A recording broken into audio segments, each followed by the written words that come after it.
बेटा जब हम बात डिफरेंशिएशन की करते हैं तो डिफरेंशिएशन करने से पहले मुझे समझना चाहिए कि डिफरेंशिएशन क्या है ना। तो इसको समझने के लिए हम बात करते हैं बेटा, हमारे पास कोई इक्वेशन है y is equal to 2x plus 1। Suppose that कोई ये वैल्यू है हमारे पास, ठीक है, इक्वेशन है। इसमें मैं x की वैल्यू बेटा 1 पुट करता हूँ। x की वैल्यू जब मैं 1 पुट करता हूँ तो y की वैल्यू आ जाती है 2 इंटू 1 प्लस 1।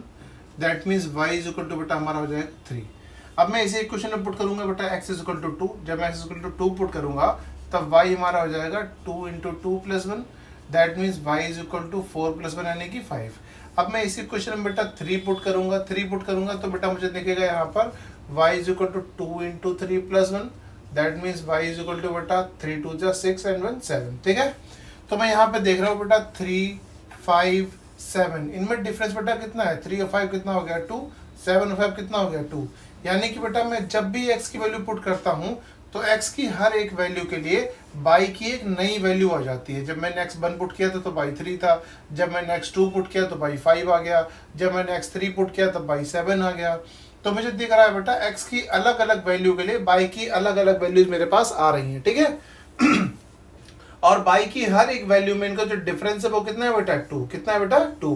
दैट मीन्स इस इक्वेशन का अगर मैं फॉर्मूले के साथ भी डिफरेंशिएशन करूं तो वो कितना आएगा बेटा 2। ठीक है, तो डिफरेंशिएशन बेसिकली में ये बताता है कि हम जब भी वैल्यू पुट करेंगे तो उसकी हर एक वैल्यू के लिए उसकी जो नई वैल्यू आएगी उसमें कितना डिफरेंस होगा, इसको हम बोलते हैं डिफरेंशिएशन। ठीक है, तो अभी हमने जब इस इक्वेशन को बेटा x की अलग अलग वैल्यू चेक करके पुट किया था तब हर एक x की नई वैल्यू के लिए y की नई वैल्यू आई थी और उस वैल्यू में कुछ प्रॉपर डिफरेंस था। तो जो भी डिफरेंस था y की हर एक वैल्यू में उसको बोलते हैं डिफरेंशिएशन। तो अब हम बेटा जब इसका डिफरेंशिएशन करेंगे फॉर्मूले से तो मैं यहाँ लिखूंगा differentiate with respect to x, और x के लिए करना है तो मैं इसके आगे लिख दूंगा बेटा d अपॉन dx, क्योंकि मैं y की वैल्यू को चेक कर रहा हूँ किसके लिए बेटा x की वैल्यू के लिए। सो d अपॉन dx, और किसको चेक कर रहा हूँ बेटा y को। ठीक है, तो यहाँ पे बेटा d अपॉन dx ऐसे रखूंगा, y की वैल्यू मैं अंदर पुट कर दूंगा, ये हो जाएगा 2x प्लस 1। ठीक है, ये बेटा ऐसे ही रहेगा, d अपॉन dx अंदर मल्टीप्लाई कर दूंगा। सो d upon dx into 2x plus d upon dx into 1। ठीक है, इसको बेटा मैं करूंगा, ये कांस्टेंट है ये इधर आ जाएगा, कांस्टेंट यहाँ रहेगा, इधर हो जाएगा बेटा हमारा d upon dx into x plus बेटा कांस्टेंट का डिफरेंशिएशन हमेशा क्या होता है 0 होता है, इसको हटा देते हैं, ये हो जाएगा हमारा 2 और यहाँ पर इसकी पावर कितनी है 1। तो आप डिफरेंशिएशन का फॉर्मूला याद कर लीजिए, जो भी पावर हो उसको आगे आप मल्टीप्लाई कर दीजिए और उसकी पावर में एक रिड्यूस कर दीजिए। ठीक है, इसका फॉर्मूला मैं यहाँ पे बता देता हूँ आपको कि d upon D x into x की पावर n, इसका फॉर्मूला होता है n x की पावर n माइनस 1। ठीक है, क्लियर। तो जो भी पावर हो उसको आगे मल्टीप्लाई कर दीजिए और पावर में एक रिड्यूस कर दीजिए। जो भी पावर है इसको आगे मल्टीप्लाई कर दिया, पावर में एक रिड्यूस कर दिया, तो बेटा यहाँ पे कितना आ जाएगा 2 इंटू बेटा कितना हो जाएगा ये 1, और x की पावर 0 का मतलब यानी कि क्या हो जाएगा बेटा 1। दैट मीन्स कितना आ गया हमारे पास 2। कितना आ गया बेटा 2। क्या अभी जब हमने इसकी x की वैल्यू को अलग अलग पुट करके चेक किया था तब भी इसका कितना आया था बेटा 2। यानी इसका डिफरेंशिएशन बेटा हम फॉर्मूले से निकालें चाहे x की हर एक वैल्यू का निकाले तो बेटा वो क्या आएगा 2। तो बेटा देखिए काफ़ी बच्चों को बहुत सारा ये डाउट रहता है कि अगर मेरे पास मैंने कोई फॉर्मूला बता दिया कि d upon D x x की पावर n का फॉर्मूला होता है n x की पावर n माइनस 1। ठीक है, और उसने जो इक्वेशन मिली है वो इक्वेशन उसको मिल गई है x is equal to A T square plus B T cube. ठीक है, तो अब वो जब इसका डिफरेंशिएशन करेगा टाइम के रिस्पेक्ट में तो इसको मैं जब टाइम के लिए करूंगा तो लिखूंगा बेटा D x upon D T, क्योंकि टाइम के लिए कर रहा हूँ तो मैं यहाँ कर दूंगा d upon D T into A T square plus d upon D T into B T cube. ठीक है, अब बच्चा जिसको सॉल्व करता है तो उसने फॉर्मूला पढ़ा है d upon D x into x की पावर n।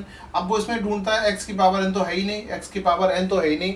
बेटा आप ये समझिए कि अपॉन में जो भी टर्म होगा जिसके रिस्पेक्ट में हम लोग कर रहे हैं और यहाँ पर वही पावर है। ठीक है, यहाँ भी x था यहाँ भी x था, तो उसके लिए फॉर्मूला होता है n x की पावर n। यहाँ जब मैं करूँगा तो कॉन्स्टेंट तो आ जाएगा आगे, यहाँ कितना बचेगा बेटा d upon D T into T square plus b आगे आ जाएगा बेटा, यहाँ कितना बचेगा d upon D T into T cube, है ना बच्चे। अब देखो अपॉन में भी t है यहाँ भी t है, तो जरूरी नहीं कि आपने x की पावर n का पढ़ा है तो अगर x वाले क्वेश्चन मिलेगा उसी के करेंगे।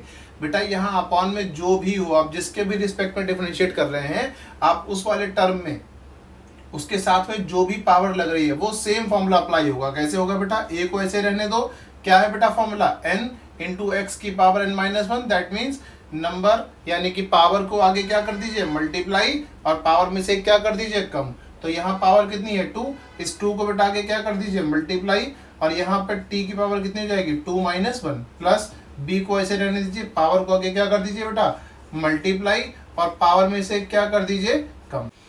तो ये बेटा हमारा कितना आ जाएगा, यहाँ से हो जाएगा बेटा हमारा ये 2a और 2 - 1 यानी कि कितना बचेगा बेटा 1, प्लस बेटा इसको मल्टीप्लाई कर दिए कितना हो जाएगा 3b, एंड 3 - 1 कितना हो जाएगा बेटा 2, दैट में t²। ठीक है, तो ये हमारा कितना आ गया बेटा 2at और bt²। ठीक, मुझे याद क्या रखना है यहाँ पर, याद ये रखना है कि मैं जिसके लिए डिफरेंशिएट कर रहा हूँ सिर्फ उसी वाले टर्म को आगे रखूंगा, बाकी जो भी कांस्टेंट वैल्यू होगी वो डिफरेंशिएशन टर्म से पहले आ जाएगी। ठीक है, तो यहाँ पर बेटा हमारे पास कितना था at², तो t वाला टर्म तो यहीं पर रहेगा, a वाला टर्म आगे आ जाएगा।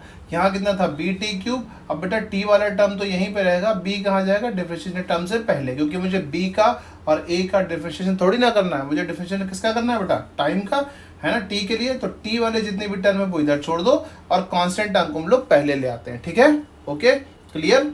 तो बेटा ये हमारा क्या लग जाएगा x की पावर n का फॉर्मूला, ये हमारा क्या लग जाएगा x की पावर n का फॉर्मूला। ठीक, तो x की पावर n जो है वो आपको कोई भी इंटीजर लिया गया है, अब यहाँ पे x की पावर n हो, t की पावर n हो, p की पावर n हो, किसी की भी पावर n हो। ठीक है, बस शर्त क्या है कि जिसका भी आप पावर है उसी के रिस्पेक्ट में आपको डिफरेंशिएट होना चाहिए। ठीक है, अगर आप x के लिए कर रहे हैं तो अपन में भी x होना चाहिए, अगर आप t के लिए कर रहे हैं तो अपन में भी t होना चाहिए, अगर आप p के लिए कर रहे हैं तो अपन में p होना चाहिए। जिसके रिस्पेक्ट में आप करेंगे सिर्फ उसी वाले टर्म को आप कंसीडर करेंगे, बाकी टर्म को डिफरेंशिएशन टर्म से पहले ले आएंगे। तो बेटा क्लास 11th चैप्टर 2 में जो इंपॉर्टेंट चीज मुझे याद रखनी है वो याद रखनी है कि अगर मुझे कोई भी क्वेश्चन दिया जाता है, उसमें कोई इक्वेशन दे दी जाए और वो आपसे कहे इसकी वेलोसिटी बताओ, तो सबसे पहले उस इक्वेशन को मुझे क्या है वेलोसिटी की डिफरेंशियल फॉर्म क्या होती है dx/dt, यानी कि जो भी इक्वेशन आपको दिया है उसको पहले आपको x के टर्म में बनाना पड़ेगा, और x के टर्म में बनाने के बाद उस इक्वेशन को टाइम के लिए आपको डिफरेंशिएट करना पड़ेगा। एक्सेलरेशन की फॉर्म बेटा जो होती है डिफरेंशियल वो होती है हमारी dv/dt, यानी कि जो भी इक्वेशन आपको दिया है उसको पहले वेलोसिटी के फॉर्म में बनाओ, और वेलोसिटी के फॉर्म में बनाने के बाद उसको टाइम के लिए क्या कर दीजिए आप लोग डिफरेंशिएट कर दीजिए।